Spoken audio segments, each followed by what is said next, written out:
We continue our march to the 613 magic number with the mitzvahs of the Torah. We are up to number 230. The 230th mitzvah is not to delay the payments you owe someone who worked for you. 231 is not to curse or wish ill on any man or woman. 232 is not to put a stumbling block before a blind person, but it doesn't mean literally a blind person. It means don't mislead anyone or cause anyone to sin or trip them in any way that they're not aware of. 233 is do not pervert justice, pretty basic. 234 is if you're a judge, do not honor someone in court, even if they're very important. Don't show any deference to anyone specific. 235, judge justly. 236, do not be a slanderer or a gossiper. Don't look around at other people and say what they're doing in negative ways. 237, do not stand by idly as your fellow's blood is being spilled. Stand up, help them, and make sure you deliver them from the danger they're in. 238, do not hate your brethren. 239, if you see someone doing something wrong, make sure you reprimand them in a good way, in a way that they listen to you. 240, but even if you're reprimanding them, do not embarrass anyone. 231, do not take revenge.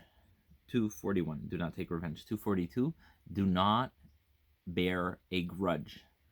243, love every Jew like yourself. 244, do not mix breed animals. 245, do not mix breed any different kinds of vegetables, or specifically any kinds of grains or trees anywhere in the land of Israel. 246, do not eat the fruit of a tree within its first years, known as the mitzvah of Orlah. 247, on the fourth year of the tree, take those fruits from the land of Israel to Jerusalem. 248, do not eat and drink in a very, very aggressive manner. Don't take like lots of meat and wine and just stuff yourself. 249, do not guess in a way that's like witchcraft. Like, don't be like, oh, well, if I'm going to flip the coin and if it turns on this side, it means that it's a sign for me to do this and that. Don't conduct your life like that. Be rational. 250, do not do similar kind of magic where you use the bones of a dead to decide what you should do next. Ew. 251, do not shave the sides of your head. That's why a lot of Hasidic Jews have peot, but basically don't cut above this bone if you're a man. Don't just shave close to your skin right there. 252 is don't shave with a razor. If you're a man, don't shave anywhere here with a razor. 253, do not have a tattoo. If you're a man or a woman, not a very Jewish thing, don't have a tattoo. 244, have reverence from the temple, from the Beit HaMikdash. Don't act there as if it's a playground. 255, do not do the magician of Ov. And see the book of Samuel, what happened with Saul when he did that. 256, do not do the magician of Yid Oni, which also has to do with like getting the dead to speak, Sion, stuff like that. 257, have reverence and awe from your parents. 258, do not cheat in business, especially in those days they would have business using scales. Don't have unjust scales. 259, make sure all the scales, a positive commandment, make sure all the scales you have are in fact intact and honest. 260, do not curse a father or a mother. 261, in some cases, unfortunately, the Beit Din, in very extreme cases, like once in 100 years, they would kill someone with the way called sreifa, which is pretty bad. I'm not going to even say what it is, but basically don't do something terrible that leads to that. 262. Do not follow in the ways of the nations, the idol worshippers. For example, if there's this custom that they have to eat a pickle every 15 minutes in a football game and they think that's going to help, don't do that. Don't do ridiculous things that are not grounded in your religion or in rational reasoning.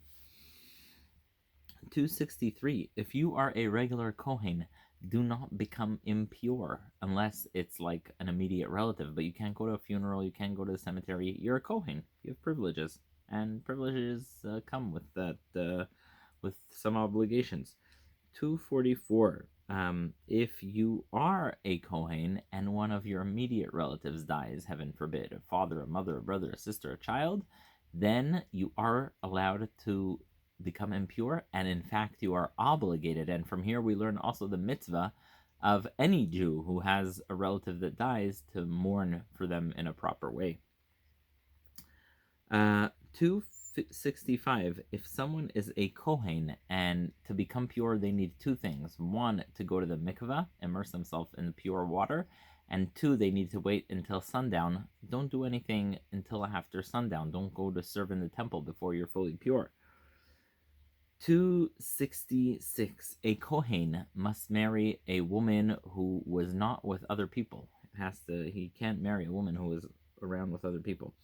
267. A Kohen cannot marry a woman who is the daughter of a Kohen who broke the laws of being a Kohen, called a halala. 268. A Kohen cannot marry a divorcee, a woman who is divorced. 269, which actually is a mitzvah we can do today, but we don't do that much, is make sure that you respect and show reverence to someone who's a Kohen. 270. A Kohen Gadol, the high priest, cannot go into the same house as a dead person. 271. A Kohen Gadol cannot get himself tameh in any way, shape, or form. 272. A Kohen Gadol must marry a woman who's never ever been married. 273. A Kohen Gadol cannot marry even a widow. Wow. 274. A Kohen Gadol cannot have any relations with a widow. 275. A Kohen who has a blemish cannot serve in the Beit HaMikdash. So if the Kohen is physically not fully intact, etc., they cannot serve in the Beit HaMikdash, which if I were a Kohen, it would mean that I couldn't, because even if you have glasses and you can't see without them, you're out.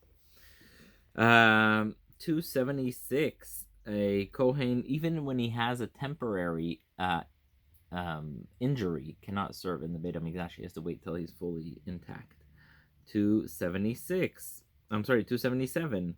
A Kohen who has a real injury cannot go inside the sanctuary in places that only serving Kohanim can go. 278. A Kohen who is impure should not work in the Beit HaMikdash. 279. A Kohen who is not pure should not eat truma, should not eat the fruit that were given to him by a Yisrael. 280. No one who is not a Kohen should be eating truma, fruit given by the Kohen. 281. If someone is working for a Kohen, they cannot eat either. If you're a servant in the house of a Kohen, you cannot eat truma, the sacred fruit that's given to the Kohen. 282. If you are an uncircumcised man, you cannot, and you're a Kohen, you still cannot eat truma. You have to be a circumcised man, which most Jews are. 283. If someone is a halala, meaning she was born to a Kohen who broke the rules and married a divorcee, cannot eat truma either or anything from the Beit HaMikdash. 284. Do not eat tevel, which is fruits that are partially the truma was not lifted from them. 285. Do not give to the mizbeach, do not bring to the temple, the Beit HaMikdash, a animal that has injuries. 286. If you bring a korban, make sure it is whole and complete. 287. Do not place an injury in the holy animals that are to be brought in the Beit HaMikdash. 288, do not throw the blood of a imperfect, blemished animal on the Mizbeach.